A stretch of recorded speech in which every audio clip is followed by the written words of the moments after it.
দিনটা ছিল শনিবার। সেদিন আমার দুইটা স্টুডেন্টসের বার্থডে ছিল। দুইটা মানে ওরা যমজ ভাই। আগে আমি কোনো স্টুডেন্টসের বার্থডেতে যেতাম না। তারপরে আমি ওদের মুখে শুনে বুঝতে পারলাম যে আমি গেলে ওরা খুব খুশি হয়। তারপর থেকে আমি সব স্টুডেন্টসের বার্থডেতেই যাই। ভাইকে বলতে হবে না। আমি তো এখন রেডি, আমার সঙ্গে বেবিও যাবে, বেবিও রেডি। বেবি না, তাহলে কি অন্য কিছু? কি সেনুরিকা। সেনুরিকা, ওর নাম সেনুরিকা, আমার বেবিটা কি? হ্যাঁ, হ্যালো গাইস, আমার নাম হলো সেনুরিকা। না বেবি। আমার নাম হলো সেনুরিকা আর আমার মায়ের নাম হলো পূজা। এখন আমরা বার্থডেতে যাব।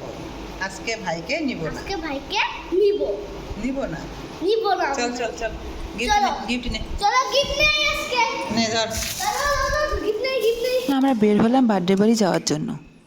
ঠিক আছে চল। লিপস্টিক ঠিক আছে নাকি? আমরা বার্থডে বাড়িতে চলে আসলাম। আর একটু পরেই কেক কাটবে। সামনেই শোকেস ছিল। শোকেসে দেখে একটা ট্রফি। তারপরে আমি সামনে গিয়ে দেখলাম এটা আমার স্টুডেন্টসের পাওয়া ট্রফি।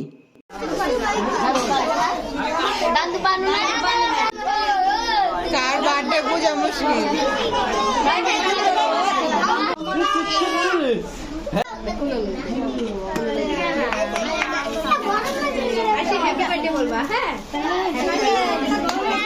কেক কাটো রে, তাড়াতাড়ি কাটো রে, কেক কাটো।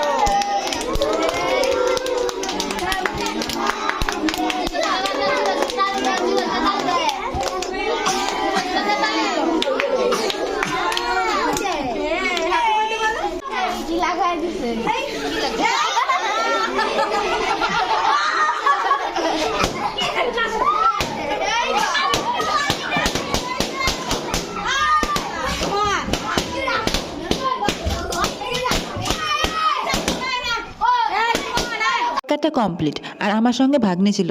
তারপরে সে খাওয়া দাওয়া করতে বসলো।